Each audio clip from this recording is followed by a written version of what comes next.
by the military-industrial complex.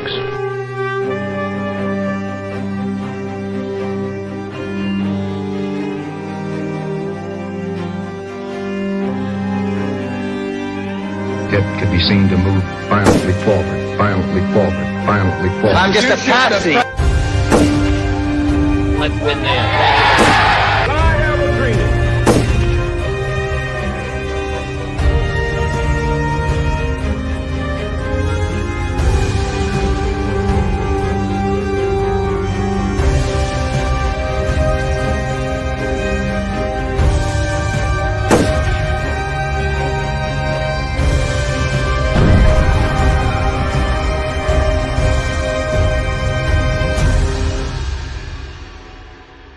I said this once or twice, but it bears repeating. If you like your current insurance, you will keep your current insurance. You think about the Army and the Navy and the missions they run to protect the world, they run on SAP. Well, you have done a really spectacular job. I guess pretty much everybody at this table is your customer, so Exactly. that's not so bad. Exactly. I want to congratulate Thank you, Mr. President. Thank you.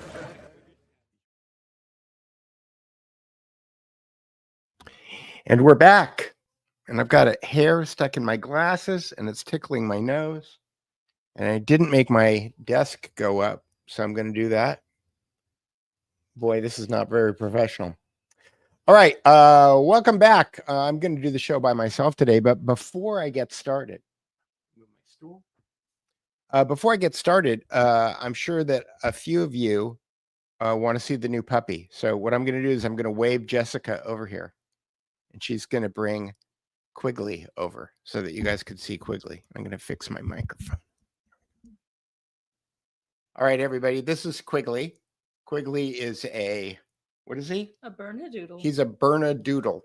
And can you guys hear us? How's our audio? Yes. Okay. Check the audio.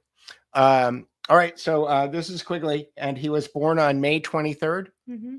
And we've had him since last Thursday. Mm-hmm. And he's only had one accident the last 2 days. We've been doing crate training, and he's a good boy. He gets out of his crate in the morning, and he goes potty, and he's a good boy. Mm-hmm. And with that, let's go back to the show. Anyway, LOL, Peter, you are always professional. I try. God knows I try. Anyway, today, I'm doing this solo again. I've been working on an article for the last 2 or 3 days, and I thought I would have it done yesterday. But, you know, when you get a puppy, you got to do things like you got to run the stool samples off to the vet and stuff like that. So life got in the way again, and I didn't get finished writing the article that I'm working on, which I will publish in the next, few hours or tomorrow. But what I wanted to talk about today is the leading indicators of epistemological warfare. And what I mean by that is that I think that by going meta, which is something that I learned from George Webb, that you can, and I'm not sure that I like this cropping. Hang on a second. Let me see if I figure that. Yeah, I like that better. That once you understand that the way that we come to learn things, how we actually understand things to be true, then the only mechanism that's really available to us is our ability to analyze what we know. So Parmenides said, what is? So George Webb 8 years ago was saying it's all in the metadata, it's all in the metadata, it's all in the metadata. Metadata is data about data. So when a news story comes out, you may not know much about the news story itself, but you may know that it is a news story and that they're talking about it. And that if you change the channels, you can see that the same news story is on many channels. And so there is information about the news that you can understand, that you can experience, that you can know without actually determining whether or not it's true. And by collecting all of that information about the things that you can know, then you can kind of put a finger in the air and determine for yourself whether or not you think something is legit or something is real.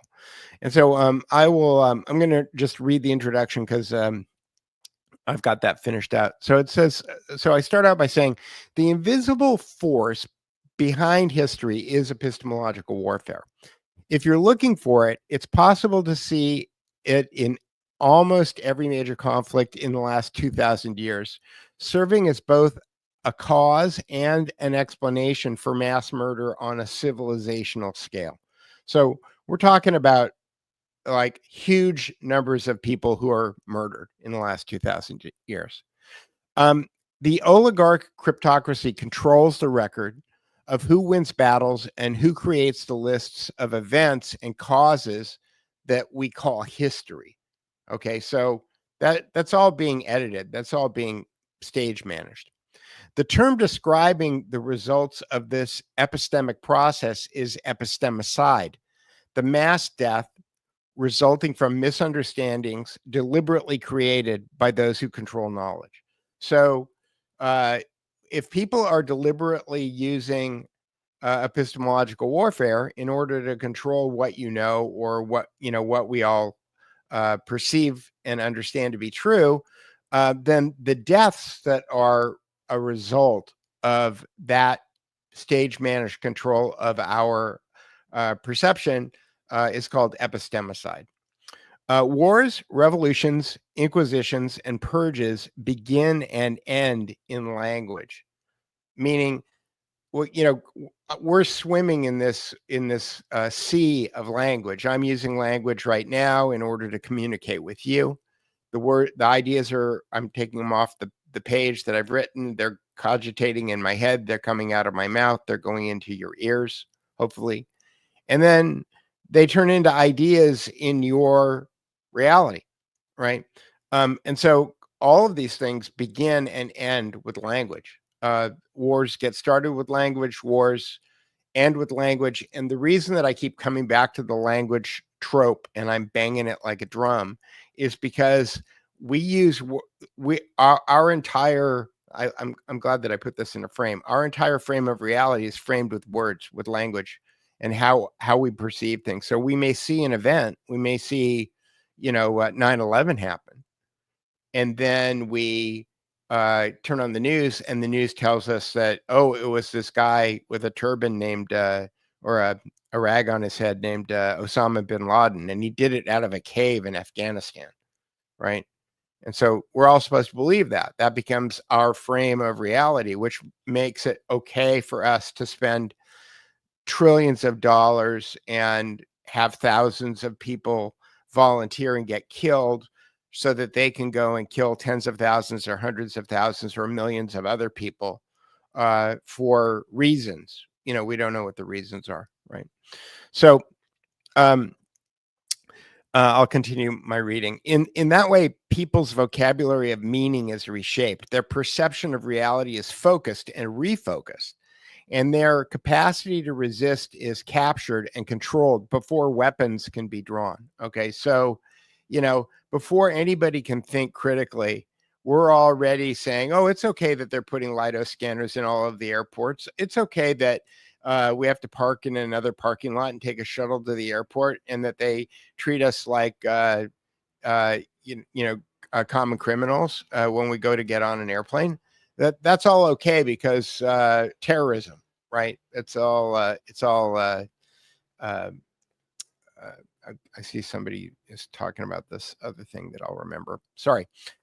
Anyway, words wind up defining all of our frames of reality in that, and so they use words combined with pictures in order to change our perception, and that way it becomes okay that we're like putting our arms out like this and having people grab our genitals in order to get on airplanes, right? So the next thing that I talk about is think about how the word Holocaust has been weaponized. Even if one grants the popular perceptions of the Holocaust scale and colloquial meaning it was Jews, it was 6 million people, and they were all murdered. I don't know that that's true, but that's the common story. Okay. Okay. The number of reported deaths pales by magnitudes beside those produced through epistemicide across centuries. That is, if you let's just take for granted that there were 6 million Jews killed in what was called the Holocaust. Okay. Benchmark that against like 500 million people who have died in the last 300 years by virtue of wars with made up excuses for why we fought those wars, with made up enemies. Okay. The good guy, bad guy thing. Okay. That's all fake, right? The Germans didn't do anything wrong. Kaiser Wilhelm did not start World War I. All right. It's all a ruse, and that ruse has directly resulted in 500 million people at least losing their lives. Okay, and huge amounts of treasure moving around and control and all the other stuff that goes with it, and it's all based on nonsense, right? It's all based on words, bafflegab. In any case, a meta-analysis of the word Holocaust is instructive. The word is drawn from Greek roots that signify a burnt offering to God or the gods, because it's actually older than Christianity. Okay, so that begs certain questions. Okay, this is a meta-analysis of the word Holocaust. These are questions that you can ask. I'm not saying that I know the answer to these questions. How? And importantly, who decided that this term should be affixed to ethnocentric genocide? That is, who decided that the ethnocentric genocide of Jews during World War II, arguably by Adolf Hitler, okay, was called a Holocaust? Who came up with that? Now, I work for the Shoah Foundation Institute. I work for Steven Spielberg. And one of the things, I've never talked to Steven about this. I'd like to talk to Steven about this. Okay. He called the Shoah Foundation Institute the Shoah Foundation Institute. Shoah, which in Hebrew means catastrophe. Okay.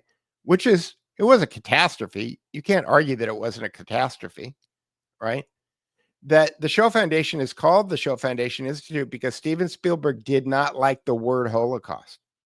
Okay. He didn't like it. Okay. That would be a very interesting conversation. Steven, you called the Shoah Foundation the Shoah Foundation Institute because you don't like the word Holocaust. Tell me about that. I'd like to know the answer to that question. Okay. What does it mean when mass murder is framed as a ritual sacrifice? Because the word Holocaust is a ritual sacrifice. Okay. So who are you sacrificing the 6 million people to? Like, what God is that? Or that God are those gods? And by what tradition is it that you are making such a sacrifice? The third point that I make is, what is the presupposition or expected behavior and understanding of a mass population, which is us, okay, subjected to that definition? That is, when they came up with that definition of Holocaust, a burnt offering to the gods, and I'm doing this with my fingers again, and somebody's going to think I'm doing devil horns. No, I'm defaulting to my past as a DP. Then that's director of photography.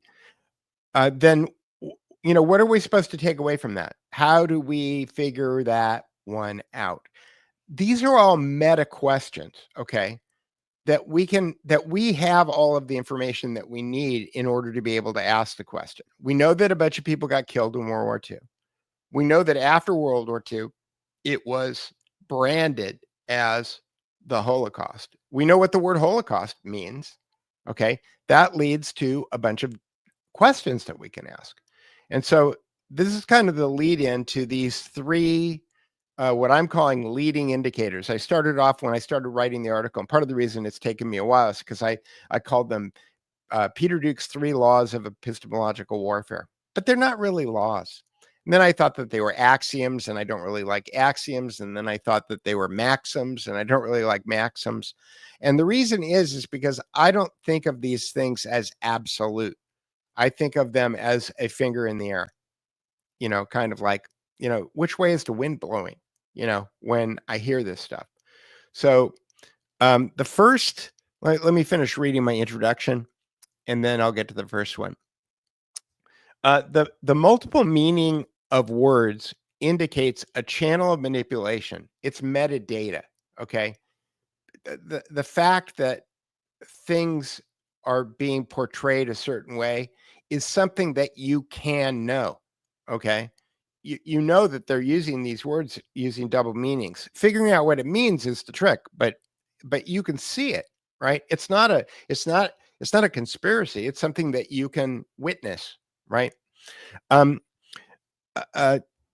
When words have squishy meanings, they become a vector for mind control.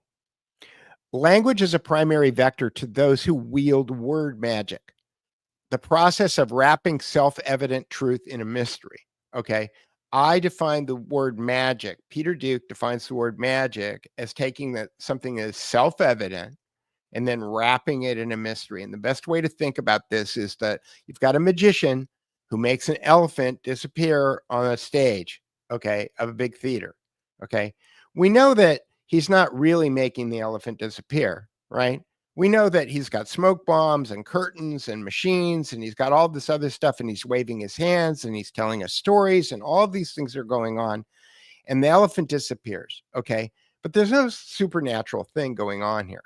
He's taking something self-evident, which is a curtain and smoke bombs and words and a mechanical device, and he's using all of those devices, all of those mechanisms, in order to convince us that the elephant has disappeared. And then he makes it reappear under a handkerchief or something, right? So this is magic. You take something self-evident, you wrap it in a mystery, and then you put somebody in between you and the self-evident truth. In Las Vegas, it's called Penn and Teller, and they're magicians, okay? In 2020, it was a guy named Anthony Fauci, and he was called an expert, right? It doesn't really matter, but if you use words in order to take something self-evident, wrap it in a mystery, and then put somebody in between you and the self-evident thing, that's magic, okay? Assigning hidden definitions, while those who hear them assume or presuppose another meaning or belief. Okay, so one of the things about using squishy terminology in words, and the reason it becomes magic, is because things, and I'll get into it in the next sentence. Here we go. Similarly, when oligarchs, politicians, and pundits use words like peace, they often mean the absence of opposition to their power.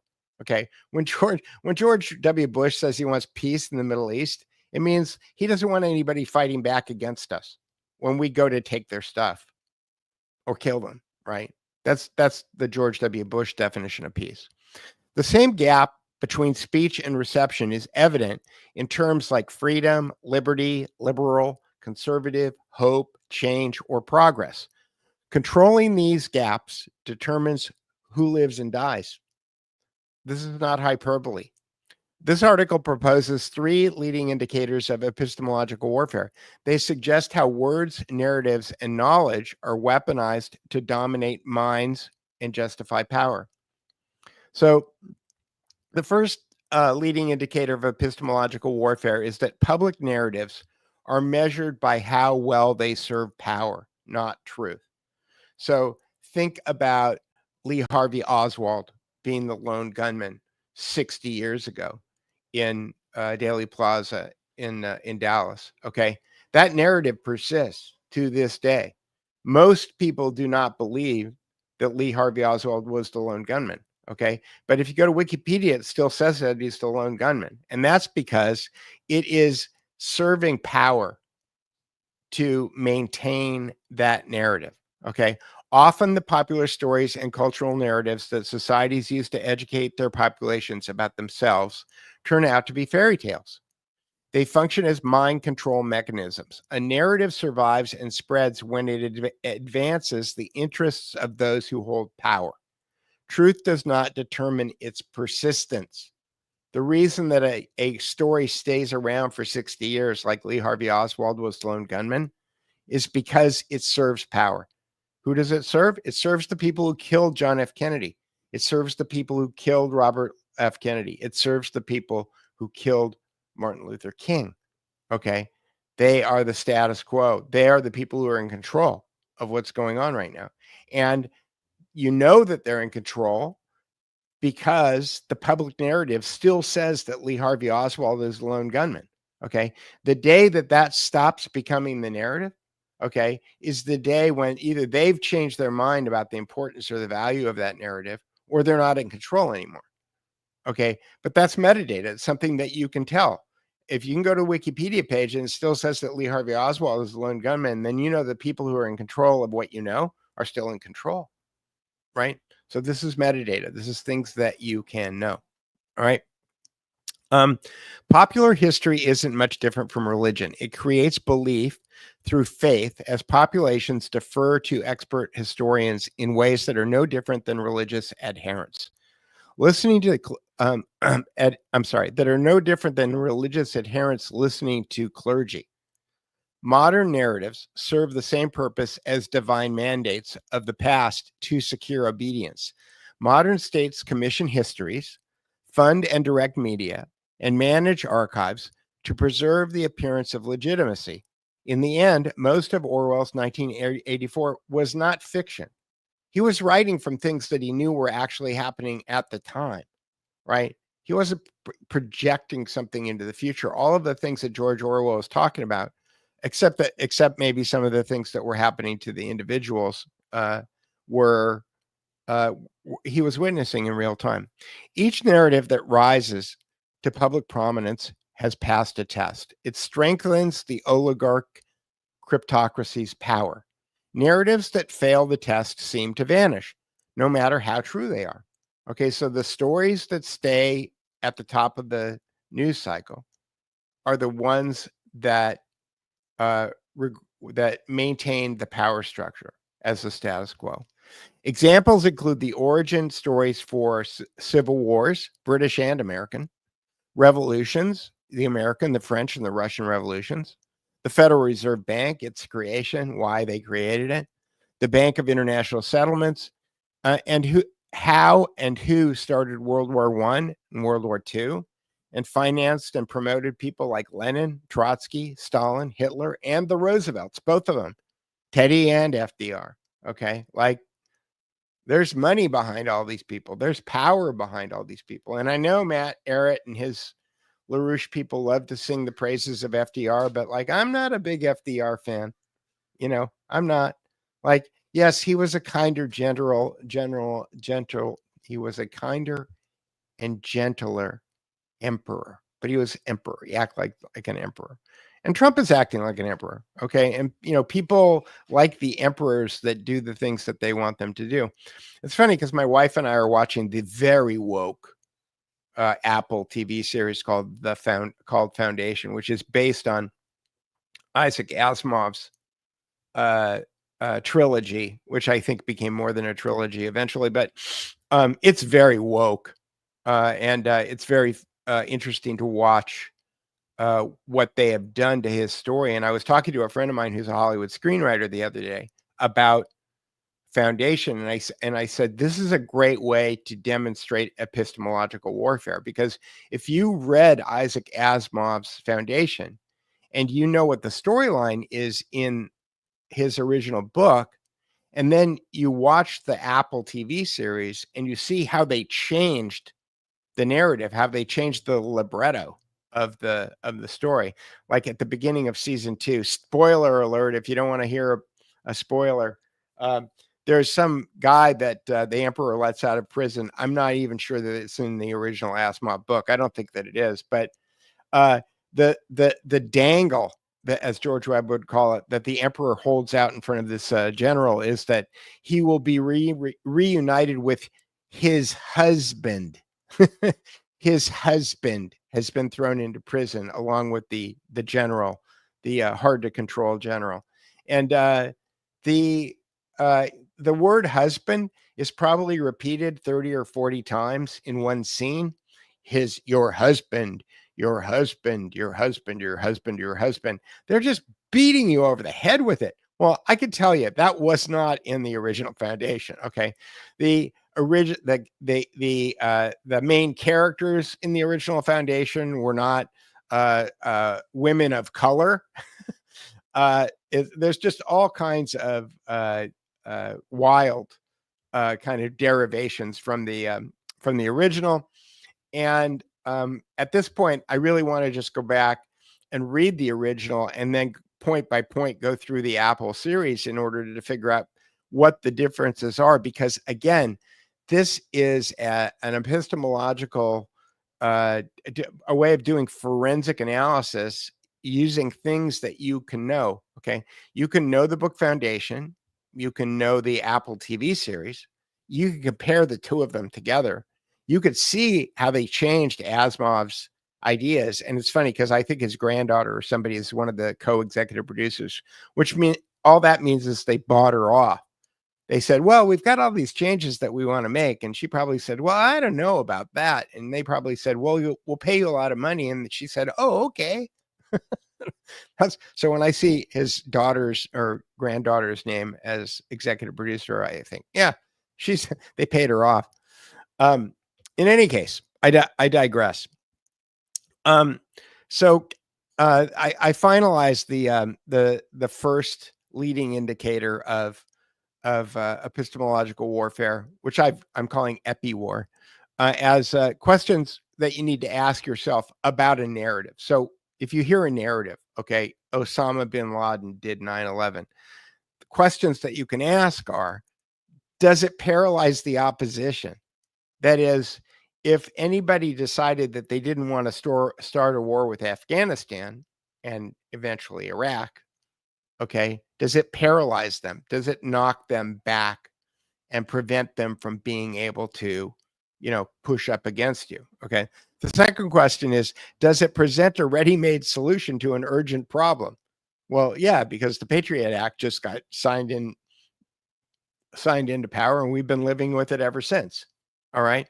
And the third question is, does it provide cover for what is actually happening? I mean, there's a lot of people like me at this point who completely doubt any story about jet fuel taking down the Twin Towers, certainly Building 7. I just don't believe it. Okay. But I did. I don't know, for 12 or 15 years, long enough for them to be able to get away with whatever it is that they were getting away with. But if we all start asking ourselves these questions in real time, maybe it won't take 15 years for us to figure that stuff out. All right. So the second leading indicator of epistemological warfare is the more media attention and production value a fear-based story has, the more likely it is to be false. So why do I think that nuclear weapons are fake? Is it because Mark Kulak told me that I thought that nuclear weapons are fake? No, but I'll give him credit. I never even thought about it before Mark said something to me about it. Okay. What makes me think that they're fake is that the amount of time and energy and production value that's been put into making people afraid of nuclear weapons for the last 70 years. Okay. You think about movies like Dr. Strangelove, and if you've read Jason Horsley's book, Kubrickon, then he does an incredible job of laying out the case that Stanley Kubrick was some kind of intelligence asset that was, or I should probably more likely say counterintelligence asset, whose work is specifically designed to mind control the population. And one of the things that I keep thinking about is that a concept that I call goal stacking, which is where whenever these oligarchs try to do something, they not only want to try to mind control people, but they want to be able to, they want people to pay for it. They want to mind control you and they want you to pay for it. So making a movie like Dr. Strangelove is a business in that it is a mind control operation that everybody Kubrick called it a comedy, right? But at the end of the day, you walk out of the movie theater and that whether or not you're laughing or crying about nuclear weapons, you think nuclear weapons are real. Like that's the whole shtick. And then you follow that up a year later. There was a book, and a movie called The Bedford Incident. And then you look at Herman Kahn, and I have this hypothetical idea about Rand Corporation, that Rand Corporation primarily does story development. So Rand Corporation famously invented the neutron bomb. How many neutron bombs have ever gone off? How many people have ever seen a neutron bomb? Like, is a neutron bomb really 14 pieces of black copy on white paper? Okay, that was distributed around the world.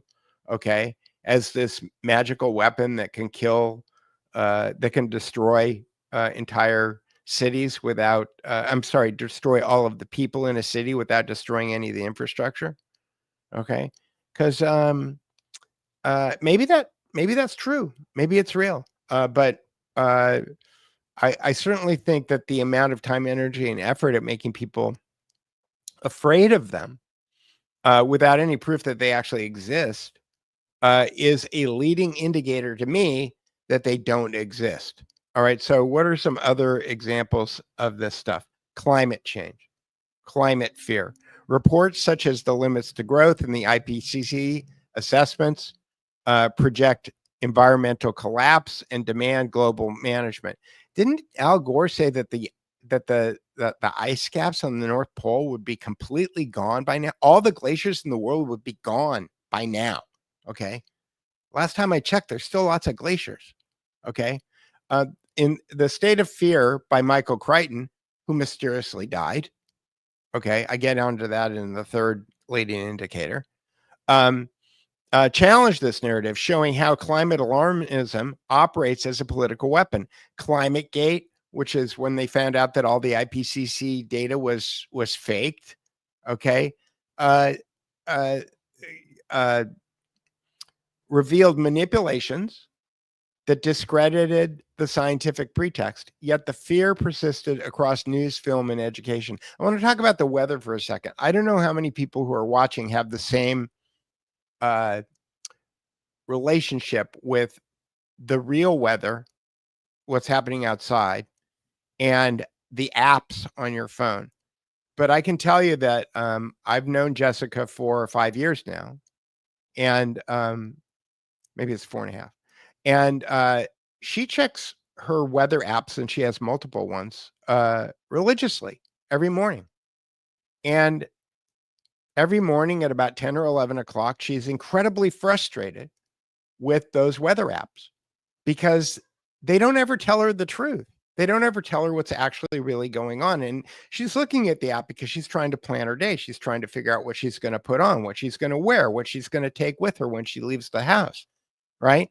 And if the app is always off or inaccurate, then it can make you a little crazy. That might be a mind control operation in and of itself. But I was thinking about how the IPCC got caught with their data and about how many reports on websites like Watts Up With That, that's WATTS, Up With That, about how the sensors for the weather models are off because some of them are placed like on the tarmac of an airport and stuff.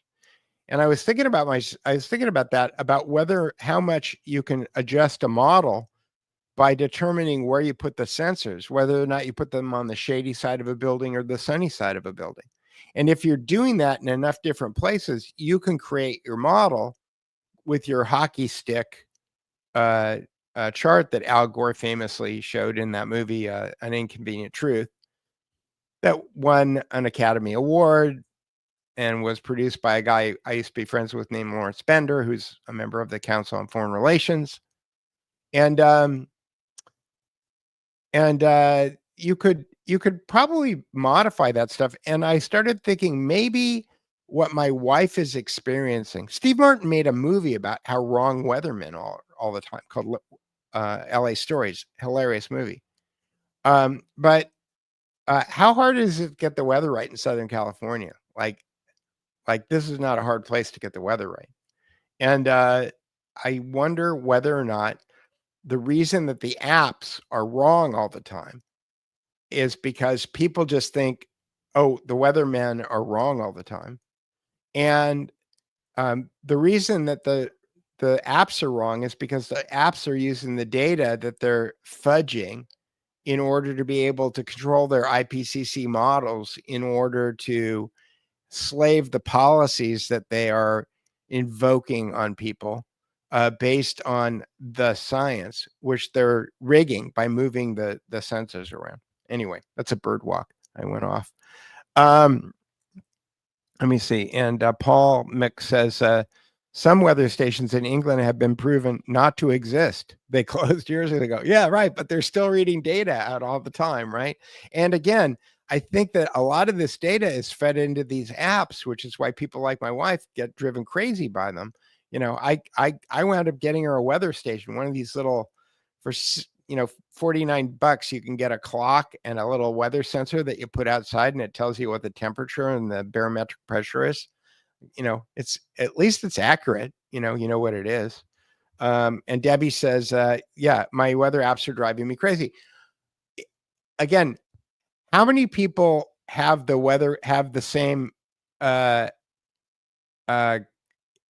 experience that Debbie is talking about here? Okay, because if we're all having the same experience, that's metadata. Okay, that's stuff that's really happening. Okay, and the fact that we slough it off as the weatherman is always wrong, and at the same time, the IPCC and the UN and Klaus Schwab and all these other people are telling us that we have to do all of these draconian things because of climate change. Okay, this is something that we can see. Okay, on our phone every day. My wife gets mad at her weather app every day because it's wrong. And it's only recently that I started thinking, maybe it's wrong on purpose, right? Nuclear war. Herman Kahn on Thermonuclear War Institute Rand Corporation. Actually, eventually went on to the Hudson Institute. He spun off his own thing. Institutionalized nuclear dread while Stanley Kubrick's Dr. Strangelove mocked the logic of deterrence. Michael Palmer's book, which is on the book section of the Duke Report. If you go to dukereportbooks.com, you can find Michael Palmer's book called Hiroshima Revisited. Advanced the claim that bombs dropped were not nuclear at all. That he's not saying that Hiroshima wasn't bombed, the Nagasaki wasn't bombed, but he's saying that they didn't use a nuclear bomb. They used something else. This raises a deeper question. Why invest so much effort into selling the nuclear story? The intensity of the campaign suggests that fear itself is the strategic objective. And I think somebody like Catherine Austin Fitts might say that if you have something like a fake nuclear program, it becomes a giant billion or trillion dollar slush fund that you can pour money into. Okay. And because of the Jesuit style of need to know compartmentalization that things like the United States military industrial complex and CIA practice, you could have people who think that they're working on a nuclear device and it's really something else, right? Because they ship it off to be assembled somewhere else. You know, it's somebody was talking about aliens. Aliens disabling nuke silos smells funny to me. Yeah, because they're both fake. The aliens are fake and the silos are real. Okay. The missiles are real. I believe they have missiles and they can shoot them up. I just don't believe they have nuclear warheads. I just don't. Anyway, I don't believe them because I'm applying Peter Duke's second leading indicator of epistemological warfare, which is the more money they put into making you afraid of something, okay, the higher the likelihood that whatever it is that they're selling ain't so. That's it. All right. Pandemics. Okay. How many pandemic movies are there? Okay. going back to the 1960s, Michael Crichton, who wrote State of Fear and then died of fast cancer. Okay, we're going to get to the third law. Okay, he wrote Andromeda Strain. Films like 28 Days Later, World War Z, Contagion, The Andromeda Strain, and many others rehearsed pandemic panic for decades. Video games such as Half-Life and Resident Evil propagated the lab leak mythology. When COVID-19 arrived, mass media activated this preloaded imagery, converting fiction into compliance theater. The fear had been coded into the culture, ready to be switched on at the chosen time. Again, you see these, play the game Fallout, and it's all about the world after nuclear devastation, right?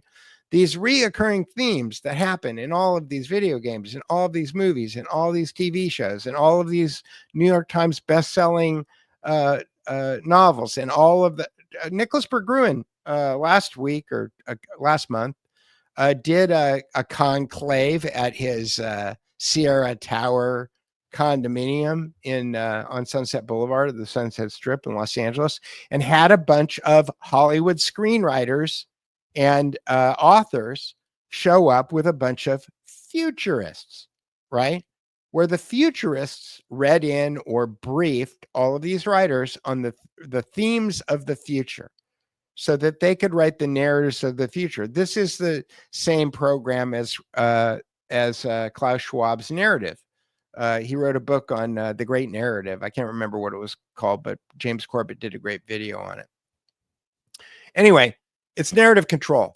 Okay, they need these stories to go into the movies. They need Foundation to not be the movie that the story that Isaac Asimov wrote, but to be the new woke version. One of the things that I think is hysterical, again, about the Isaac Asimov version and the new one, is that the conceit, okay, again, I'm going meta on this. The conceit of the story Foundation is that Empire is the best thing. That is, the Galactic Empire is the peak of civilization, and they're at the brink of having the Empire fail. And if Harry Seldon, who's the hero of the story, does everything correctly, the dark period of collapse of Empire should only be 1,000 years. And then what will replace it? A new empire. So the idea is not that Empire is bad. The idea is not that individual sovereignty is something that's an ideal that everybody should live up to.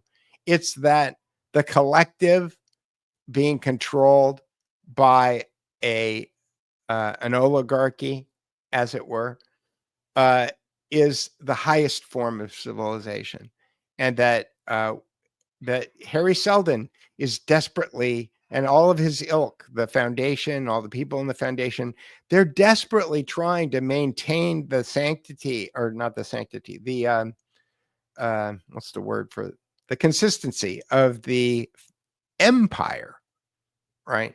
There's a whole storyline in the movie too, where the Emperor is a clone. He's I don't remember that being in the original book. If I'm wrong, somebody in the chat, please let me know. But I don't remember the Emperor being a clone in that original story. All right, aliens. Somebody broke, beat me to the punch earlier.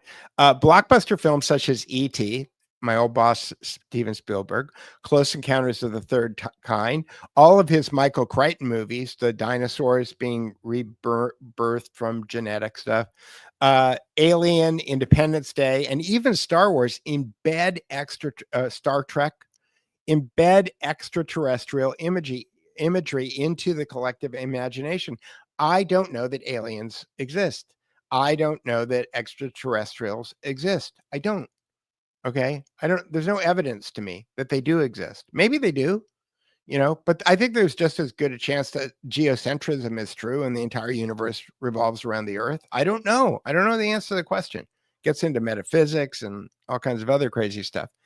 But you look at things like Area 51 leaks, and then Project Bluebeam, and government disclosures that reinforce the same motif. And despite the absence of evidence for extraterrestrial threats, the narrative circulates with extraordinary intensity. Okay. The saturation itself signals its function as a tool of psychological conditioning. I like Dark Journalist. I think he does great work. Okay.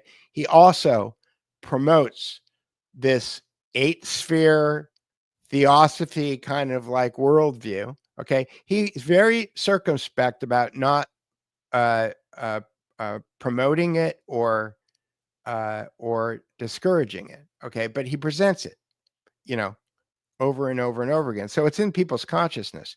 He talks about the UFO files and how John F. Kennedy was killed over the UFO files. Okay. Well, that's because one guy who was associated with the Kennedy assassination said something on his deathbed, supposedly. Words, words, words. That's Hamlet, right? And yeah, the Galactic Chuck is saying the Galactic Federation, right? These are all ideas that, you know, they're curious and fun to think about, and I like all of the space stuff. I think Star Trek II: Wrath of Khan is one of the greatest films ever made. That said, I'm not sure that I believe any of the conceits of the technology in any of them. Like, I don't know if faster than light travel is a real thing or could be, or Harry Seldon is always folding 3-dimensional objects into 4-dimensional time, or 4-dimensional objects into 5-dimensional time. He's got all kinds of like magic devices and stuff.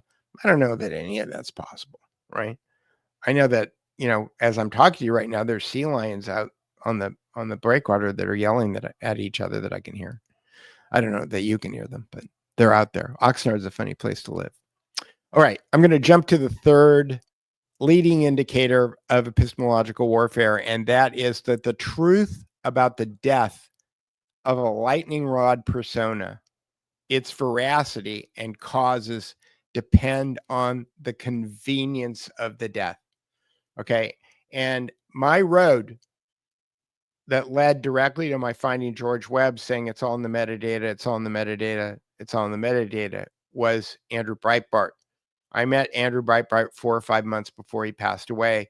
I went to an event. I spoke to him for about 30 seconds. He was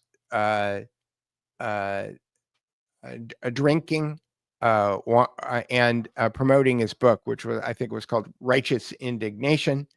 And he was speaking to the Pacific Palisades Republican Club. I believe are probably mostly homeless at this point, or they don't live in the Palisades anymore because their houses burned down. But he was talking about politics as downstream from culture and how a few people out there in the world can actually make a difference. And that inspired me, and I started taking pictures, and that's how I got here today. Okay, so Andrew Breitbart, my 30-second conversation with Andrew Breitbart led me to here. But the thing that really made something click in me was his death was so convenient. He was such a lightning rod. Okay. And he was motivating so many people to understand that politics was downstream from culture. Well, I think politics is downstream from power. Okay. And culture is downstream from power. And so he was getting people to think meta. Okay. I believe Jesus was also getting people to think meta, because if you do a neurolinguistic analysis of the Gospels, the red letter Gospels in the New Testament, Jesus is doing reframing, and he's getting people to look at metadata. And the problem with that is that the metadata is always there. Okay. The problem with people who look at metadata is you can't hide the metadata. Okay. If you're going to do 500 movies about starting right after World War II about aliens invading the planet Earth, okay, and you're going to claim that the reason that you're making movies about aliens invading the planet Earth is because they do well at the box office, when in reality you could pick 5 other subjects that do movies about that would also do well at the box office, then you have to ask yourself the question, why did they make the 500 movies? Why does the Star Trek TV series exist? Okay, these are all meta questions that they can't hide. So they don't like people who are talking about metadata. So if something if two things happen to Peter Duke, okay, if one, I turn into Webster Tarpley, and next week I start telling you that one political party or the next is the solution to whatever it is that's going on, then you're going to know that I've been compromised. And the way that you can be compromised, okay, so somebody just said something about that, and I'm going to talk about that. Then you'll know I've been, the metadata that you'll have, the metadata that I have on Webster Tarpley, when he talks about voting, okay, to get ourselves out of whatever situation that we're in, okay, is that somebody's got a book on Webster Tarpley, okay? When Donald Trump says that Jeffrey Epstein is no big deal, it's because somebody has a book on Donald Trump. And if you want to know what a book is, then go look for mice on the Duke Report Substack. Money, ideology, compromise, ego, and the one they always leave off is family. Okay, these are the vectors that are used. The star within the circle is probably another good article to take a look at. Somebody's got a book on them. Okay, if somebody changes teams, they pull a St. Paul thing, and they go from team A to team B. Okay, Candace Owens comes to mind. Russell Brand comes to mind. Milo Yiannopoulos comes to mind. Gee, what do those people all have in common? Oh yeah, they're all British Empire, something like British Empire.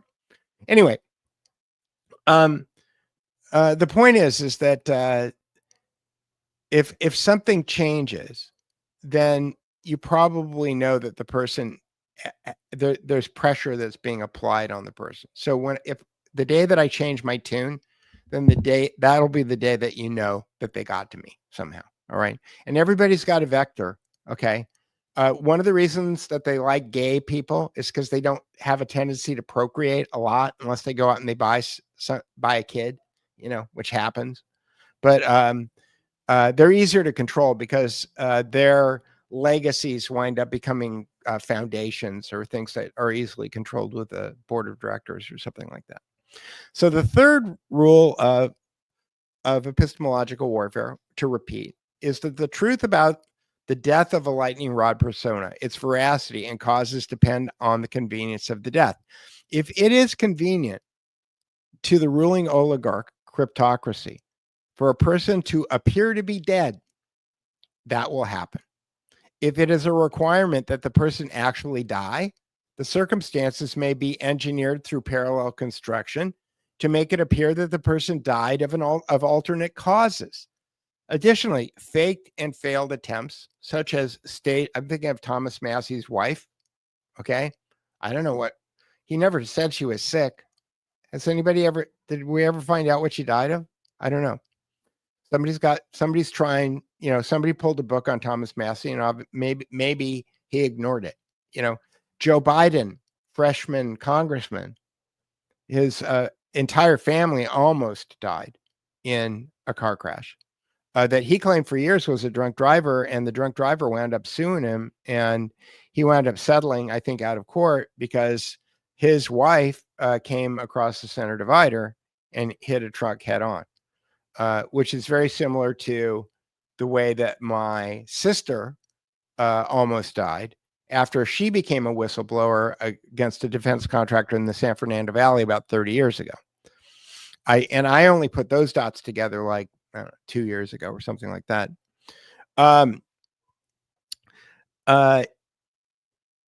Additionally, faked and failed attempts, such as staged assassinations, can be engineered to shape public opinion. So I still have some more to write on this. That's why I haven't published the story. But the examples that I have are John F. Kennedy, Robert F. Kennedy, Martin Luther King, real death. These are real deaths. They really died. Who benefited? Okay. People are always looking for witnesses but who benefited? Okay. You don't ever see a 60-minute special on who benefited from the death of John F. Kennedy. I've never seen that one, right? Robert Maxwell, real death under questionable circumstances. Why? Now, I've heard a lot of pretty good explanations. I think Whitney Webb has a few. Jeffrey Epstein and Adolf Hitler. Weird pairing, right? We assume they're dead, but the evidence remains unsettled whether or not they're actually dead. There's no DNA evidence on Adolf Hitler. Okay. And Jeffrey Epstein, they may have taken, you know what? If I was looking for Jeffrey, if I thought Jeffrey Epstein was alive today, you know where I'd go look? I'd probably go look in Argentina. I'd probably go look in, one of those German-speaking South American countries where Adolf Hitler supposedly spent his last days, because my guess is that's probably where Jeffrey Epstein is right now. Same people, okay, running the same operations.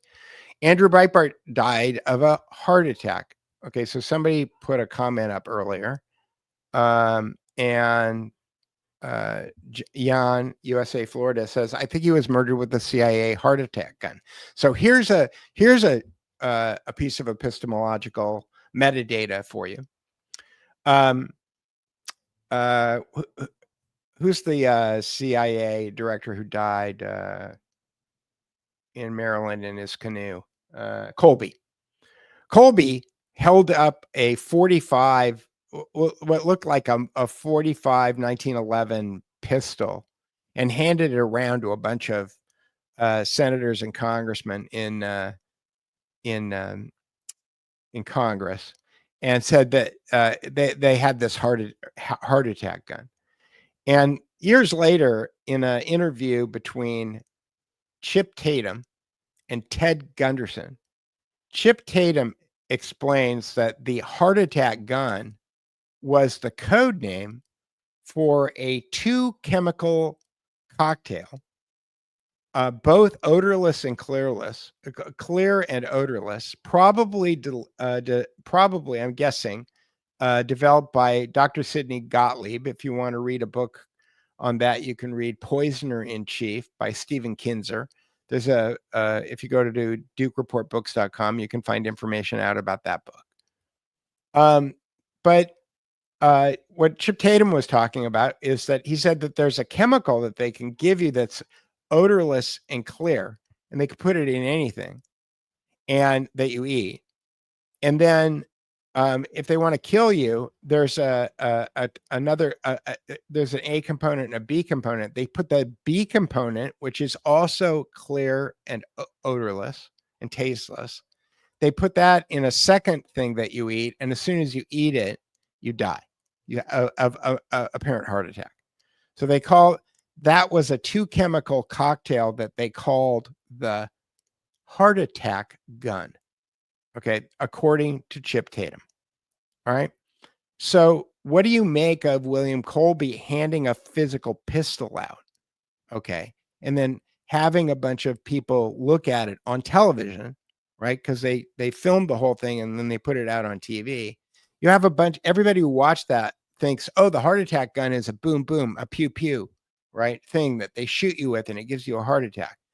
So people aren't looking for the 2-chemical, odorless, tasteless chemical cocktail that they use for killing people, right? So where was Andrew Breitbart the night that he died? Andrew Breitbart was at a bar called the Brentwood, which isn't there anymore.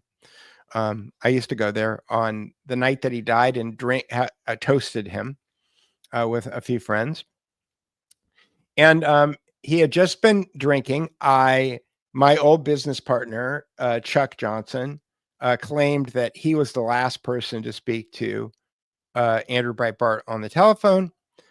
He was his research assistant at the time, and that he was sleeping on the floor at Breitbart and that he was not getting along with his wife. So when I hear that he was sleeping on the floor and not getting along with his wife, and I know he's got 5 kids, I assume people with 5 children have a great relationship with their spouse.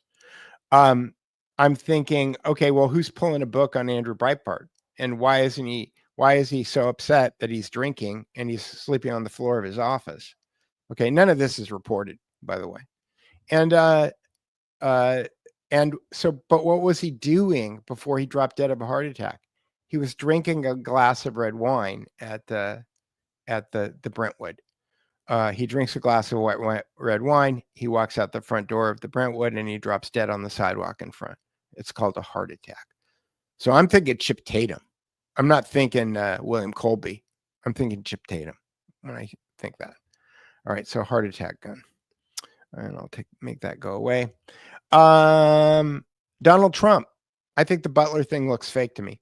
I think it looks like KFAB. That doesn't mean that people didn't get killed. However, if you read Michael Hoffman's Twilight Language or King Kill 33 or Secret Societies and Psychological Warfare, there was a string of killings, I think, in the 70s that were occult ritual killings, where all of the people killed had first initial, last initial were the same. They were called the double initial killings. Corey Comparatori is CC. So that's weird. Okay. I don't know that it means something. But Michael Hoffman says that the occult people, when they kill people, they like killing people who have alliterative first and last names. Okay. So there's that weirdness. And I think there's the Donald Trump's description of the blood on his ear the next day is just over the top. I mean, it all just seems like a World Wrestling Federation to me. So Corey Comparatori might have been killed, probably was. The kid Crooks on the roof seems like a patsy. He probably had his head blown off. Okay, they don't mind killing people. This is where, again, metadata on epistemological warfare. People like James Dellingpole. Oh, what kind of accent does he have? James Dellingpole will tell you that the whole thing is fake. Okay, that nobody got killed. That nobody got killed in this disaster or that disaster. I'm not ever saying that people don't get killed. I think people get killed in these rituals all the time. Look at the Bible. Okay, the Bible is all full of sacrifice. I know it's animals in the Bible, but they're taking knives out and they're slitting animals' throats, and there's all kinds of descriptions about the blood troughs on the altars and all that other stuff. So killing is part of this ritual. All right. So I'm not saying people don't die. Okay, but I think Butler was fake. Hale, that's my jaded, one-sided, biased gut feeling, and I'm perfectly willing to be proven wrong on that one. I'm perfectly willing to be proven wrong on all of this stuff. Okay. I want to be wrong.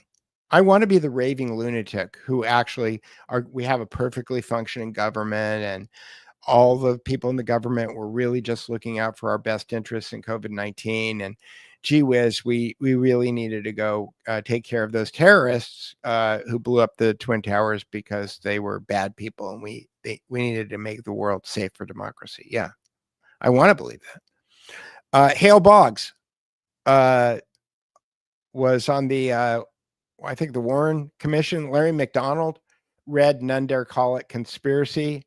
And then Ron Brown, who obviously was, I think, blackmailing the Clintons. They all died in plane crashes. So if you're trying to pull a power move, I suggest take the train or stay on the ground, or stay in your compound. That's probably a good idea. Michael Hastings, journalist killed in a car crash right after he wrote a story about stealing the crystal in Afghanistan. Sergei and Yulia Skripal, the Skripal poisoning in Russia. I mean, in Great Britain.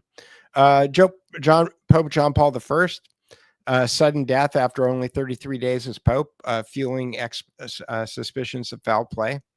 So, I could go on and on, right?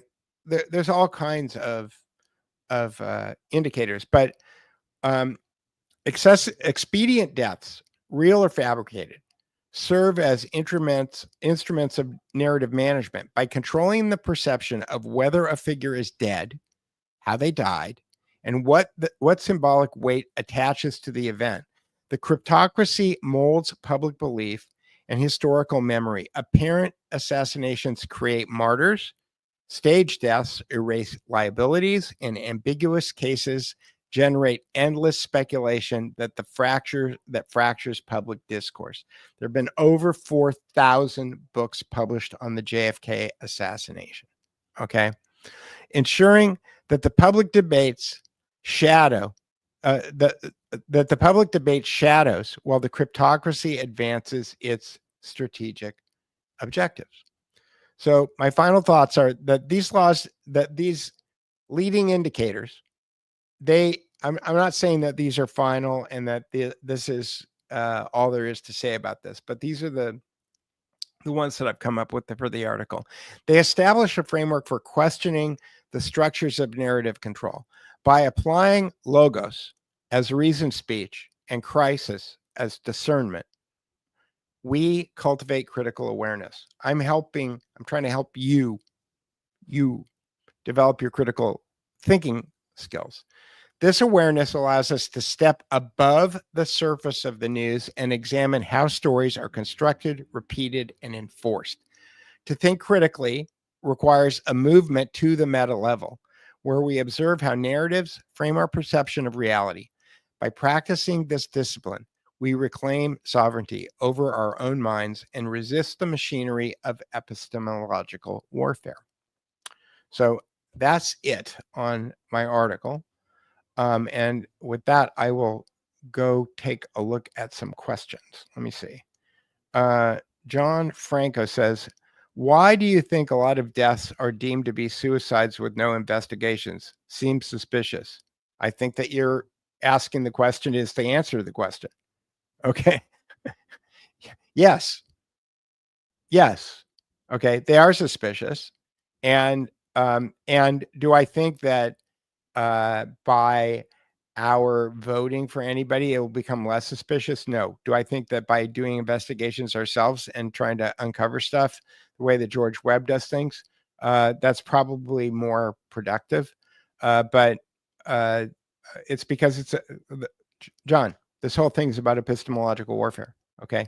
Because it meets the criteria of epistemological warfare. That's the answer to the question. Here we go. Somebody said, is it your mom or dad that worked at Rand? My mother and my aunt worked at Rand. And my mother passed away many years ago. And just to tell the story again, my mother worked at Rand as a librarian. She had Q clearance, which meant that she got to put away the documents that had to do with energy, which is nuclear weapons. And never talked about anything that happened at work, except I think that the reason that my mother got the job at Rand, my mother and her sister were identical twins, and they leveraged that in certain ways. During World War II, my mother worked in Burbank as a golfer. They built a golf course on top of an aircraft manufacturing facility. And my mother was in high school. I think she was 16 or 17 years old. And she and her sister used to stand on top of an aircraft factory that was covered with green sod. I think that they put a lawn on the top of the aircraft factory, and they would golf all afternoon they had putters, and they would just play miniature golf all afternoon because they under the circumstance that somebody was taking pictures, they would think that it was actually a golf course and not an aircraft factory. After World War II, my mother got a job, and that probably led her to meet some people. I don't know the actual story about how she got the job at Rand, but I think that she probably got the job at Rand because my mother was very fixed. My grandmother was very fixated on getting my mother and her sister to marry smart men. My grandmother was very of the opinion that you marry somebody who graduated from college and has a degree, and they're a professional of some kind. And so my mother and my aunt married. My mother married a doctor, and my aunt married an attorney, who, by coincidence, was defending Klaus von Bülow before Alan Dershowitz took over. And then she got divorced, and then she married a guy who was my Uncle Tom, who was a radar engineer, but he was a Hungarian in a concentration camp during World War II. So they both married smart, capable men. And later, so I think that my mother got the job at Rand before she met my dad because she was looking for a husband and she wanted a smart guy. And so when my parents built a house in Woodland Hills, our next door neighbor, a guy named Larry Coons, lived in a house that was designed by Richard Neutra, and he loved the Richard Neutra house. And Larry became fast friends with us, and he had these games that Rand didn't develop the games, but people who worked at Rand developed the games. They were called Avalon Hill games. And Larry used to like to play games with us, my brother and I. And we eventually started an entire game playing club, and Larry's daughter was in the club. And, we had other friends that we went to school with that would come over, and we would play these Avalon Hill games all weekend. And then when I was struggling in algebra, I never did well in algebra. My mother went to another one of her friends, a guy named Lee Attaway, who designed satellite reentry algorithms for Rand, to be my algebra tutor. He failed. He was a great mathematician. I didn't ever learn algebra. And so I was kind of surrounded. My mother would go to Rand picnics. Every time we drive by this place called Soledad Canyon with my wife, I always remind her of the fact that Rand had a picnic out there once, and it was like one of the most miserable days of my life. Terrible place to have a picnic. And anyway, so my mother had this group of friends, and my dad would have bridge parties, and people from Rand would come, and they would hang out. And I have to tell you, they were all very nice people. Everybody that I ever met who worked at Rand. There's a guy when my home burned down, there was a guy that worked at Rand who I used to see at the gym every day. And he was a great guy. I liked him. And again, like I said, I kind of think about this the same way that I think about philosophers. And that is this. I don't have a problem with Kant or Kant's philosophy. I don't have a problem with Hegel or Hegel's philosophy. It's the people who I don't have a problem with Curtis Yarvin or Curtis Yarvin's philosophy. It's the idea that people like Peter Thiel put billions of dollars behind it and then turn it into doctrine that winds up having an impact on our society, that winds up making it a problem. But if you believe in the First Amendment, if you believe in freedom of speech, then philosophers should be able to philosophize all they want. Peter Duke should be able to philosophize about the 3 leading indicators of epistemological warfare all day long. It's when people start perpetrating epistemological warfare that I start having a problem with it. So as far as my mom, they worked at Rand. But again, my attitude about Rand stands, which is that I think that Rand is primarily I worked as a consultant for a place called the Institute for Creative Technology, ICT. Actually, I worked for a spinoff. ICT is a joint venture. Again, I did all these jobs as consultants, and I was an interface design software integration consultant. That was my job. I didn't have like a high level thing. I was a problem solver, right? And again, ICT is a operation that uses Hollywood technology in order to achieve Pentagon goals. Okay. I'm talking about this off the top of my head. I'm not going to bore you with trying to go find a web page. But the idea is that ICT, and they're in Marina. It's funny because they're in the same building. ICT is in the same building as DNS Server 1 on the internet. So when they invented the internet, the first place that they put a DNS server was in the Marina Towers in Marina del Rey, California. And that happens to be the same building that ICT is in.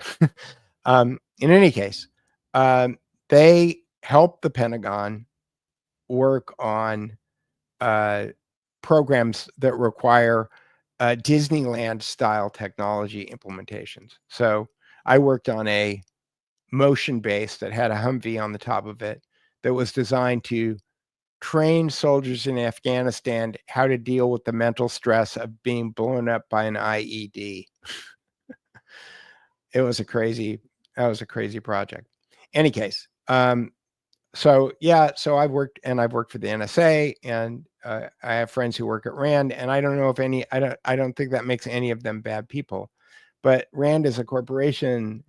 I think that they write they create lots of white papers, and when people start like philosophers, when people start acting as if the thing that Rand said is gospel, and that this is something that needs to be done, it's being used as an excuse. Here's a story I've got. I'll leave you with one more Rand story. I was talking to somebody who worked at Rand, and I was telling them about how Annie Jacobson, in her book, The Pentagon's Brain, talks about how one of Rand's first contracts with the Pentagon was sending 2 sociologists over to Vietnam to figure out what the causes of the war were. And the sociologists came back and they said, "You're never going to win this war."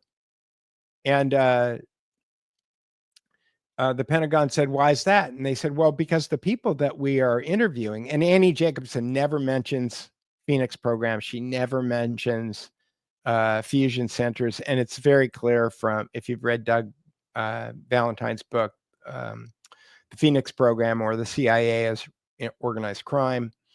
And then you read Annie Jacobson's book. It's very clear that these guys from Rand were going and interviewing people in fusion centers, Phoenix Program fusion centers, that they came back and they said these people that were fighting these Viet Cong, they don't actually even know what communism is. They start quoting Thomas Jefferson to us. These guys are freedom fighters. They think that they're fighting for the independence of their country the same way that America fought for the independence of their country. We don't think that you can beat people who are operating on that level. And the Pentagon came back to Rand and said, "Here's a new contract. We need you to go back to Vietnam, and then you need to tell us why you think that what you just told us is true." And my friend who worked at Rand said to me, "Well, what's your takeaway from that comment?"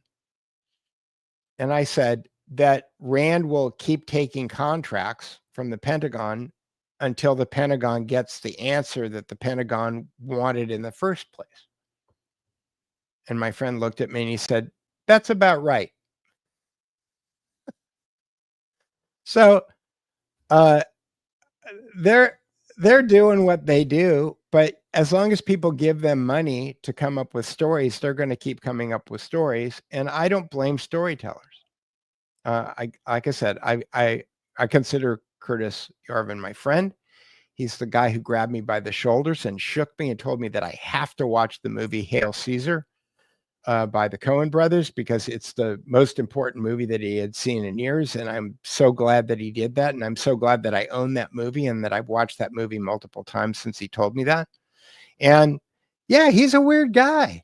Okay. But he's not doing the things that he talks about. He's just talking about it. So talking ain't doing. Peter Thiel is doing it. So, you could take that up with Peter Thiel. All right. One more comment here. So people have been bugging me about Spencer Pratt. The Spencer Pratt News Fire Fund scam. Yeah. So Spencer Pratt has been banging the drum loudly. His house burned down. Okay. He lived over in the Huntingtons, I think. And, which is one canyon over from where I live. And, I never thought they'd let the Huntingtons burn down. Like, I didn't think that was going to happen. Anyway, somebody keeps telling me that I should interview Spencer Pratt. I think Spencer Pratt should interview me. Okay. So if somebody wants to reach out to Spencer Pratt and have Spencer Pratt talk to me, that's great. I'm happy to talk to him. I don't have any issue with him at all. The problem that I see with what Spencer Pratt is doing is that he's presenting a political solution. That is, he is still operating in the frame that this is Karen Bass's fault, or the lesbian fire chief's fault, or that these politicians or bureaucrats that have been put in place are responsible, and that the way that we're going to get satisfaction or something out of having our entire community burned to the ground is that we're going to get someone fired, or they're not going to win the next election. And I'm just like, I'm bored. I'm like, I moved to Oxnard, like Palisades. I'm sorry, it took me like 5 months to come to terms with the fact that Palisades is gone. Okay, but it's gone. It's not coming back. It's not going to come back in my lifetime the way that it was, and it probably won't ever come back ever the way that it was.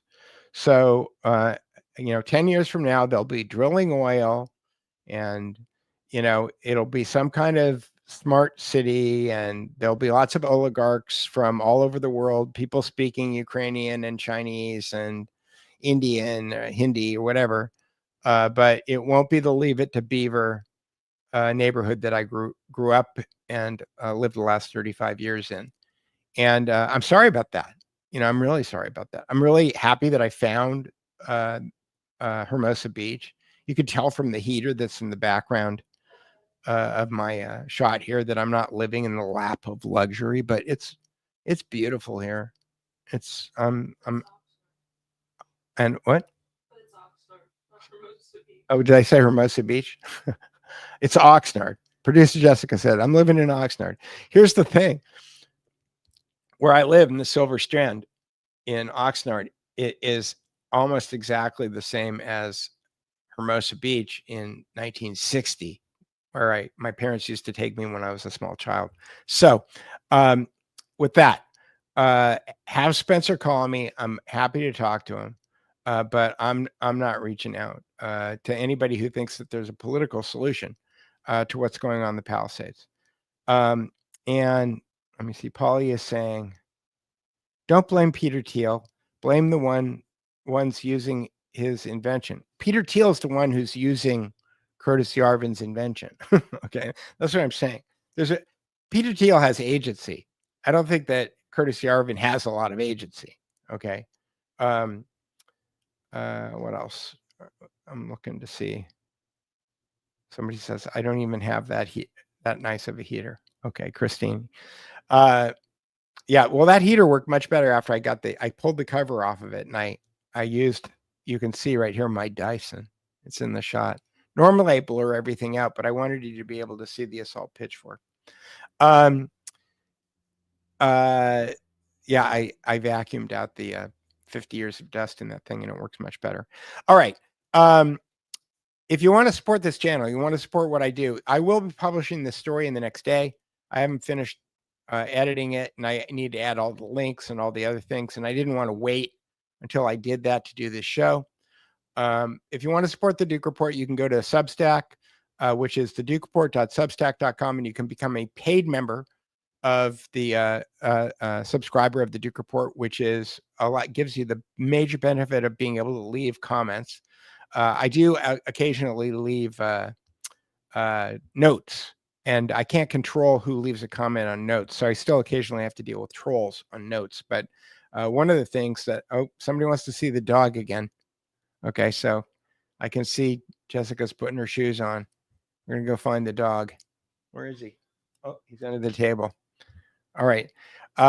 You can if you go to that Substack, you can also buy me a coffee. If you go to buymeacoffee.com/the Duke Report, and there's Mr. Quigley. Say hi, Mr. Quigley. He's so tired. He's so tired. It's hot, and he's got this fur coat on, so he gets tired during the daytime. Yeah, you could go to buymeacoffee.com/the Duke Report, and you could buy me a coffee, or you can, if you go to the Duke Report Substack, you can click on shop and you can buy a t-shirt. And if you go to DukeReportBooks.com, you will find almost, I think, 600, maybe 700 books. And I'm adding books every day. These are the books that if you want to find out what's really going on in the world for the last 300, 500 years, you'll go find them out. And they're not all written by conspiracy theorists. Carol Quigley taught at Georgetown University for 30 years. Anthony Sutton was a fellow at the Hoover Institute.